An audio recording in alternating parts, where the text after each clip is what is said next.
දැන් දවස් කිහිපයකට කලින් හැන්දෑ මැසේජ් එකක් එනවා එක දරුවෙක්ගෙන්. දරුවෙක් කියන්නේ ඇත්තටම දුවෙක්. සර් මං යම්කිසි දෙයකට ඇබ්බැහි වෙලා ඉන්නවා කියලා. මං ඇහුවා පුතේ මොකද්ද කියලා.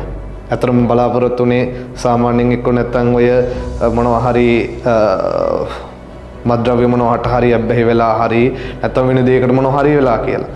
හැබැයි අතරම වෙලා තියෙන්නේ මෙයා ටික වෙලාවක් යනකොට කියනවා මං මොකද්ද කියලා ඇහුවට පස්සේ සර් මම සමහර දේවල් බලන්න ඇබ්බැහි වෙලා කියලා කිව්වා. මං ඇහුවා මොකද්ද පුතේ මොනවද බලන්න ඇබ්බැහි වෙලා තියෙන්නේ කියලා.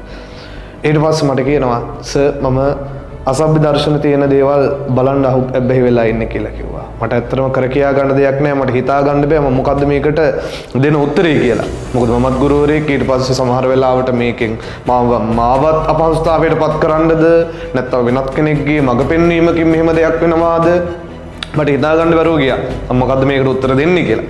ඊට පස්සේ මම ඇහුවා ඉතින් දරුවෝ මොකද එහෙම හිතලා තියෙන්නේ කියලා. ඊට පස්සේ කිව්වා සර් මම මේ දැන් සෑහෙන කාලෙකින් ඉඳන් ඉඳලා හිටලා බලබලා හිටියේ මම මගේ අම්මා නැහැ අම්මා රටේ ඉන්නේ අම්මා මට ෆෝන් එකක් අරන් දීලායි ගියේ ඒක අරගත්තට පස්සේ තමයි ටික ටික මේක බලන්න ඇබ්බැහි වුනේ දැන් සර් මට මේක නතර කරගන්න බෑ මම ඒක නොබලා ඉන්න උත්සාහ කරනවා ඒ වුණාට මට නොබලා ඉන්න බෑ මට හිතා ගන්න බෑ දැන් සර් පාන්තියේ කියන දේවල් එක්ක සමහර වෙලාවට මට තේරෙනවා මම මේ කරන්නේ වැරද්දක් කියලා මට කියා ගන්න කෙනෙකුත් නැහැ ඒකයි මම සර්ට කිව්වේ කියලා මේ ළමයා මට කියනවා මට දෙන්න ඇත්තටම උත්තරයකුත් නැහැ හරිද ඉතින් මම කිව්වේ මේ පුතේ ඕක නවත්ත ගන්න නම් ඔයා ආයාසයෙන් ඔය වැඩේ නවත්තන්න ඕනේ ෆෝන් එක අයින් කරලා දාන්න ඕනේ එහෙම නැත්නම් එහෙම ඕක නවත්ත ගන්න වෙන ක්‍රමවේදයක් නැහැ කියලා මම හිතනවා මේ පන්තිවල තව ළමයි ඇති ඕනේ තරම් මේ සමාජෙත් තව ඕනේ තරම් ඇති ළමයි විතරක් නෙවෙයි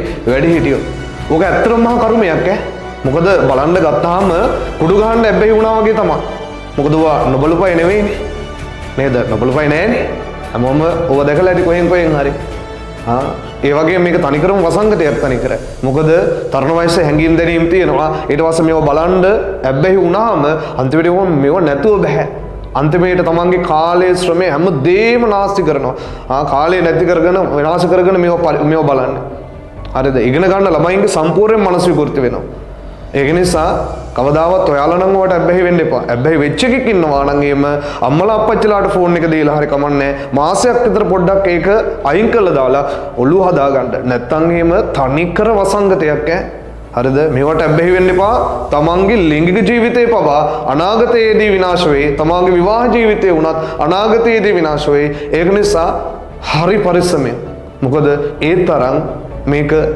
විනාශකාරී ඇඩික්ට් එකක් බවට පත් වෙලා තියෙන්නේ ඇඩික්ෂන් එකක් බවට පත් වෙලා තියෙන්නේ මේක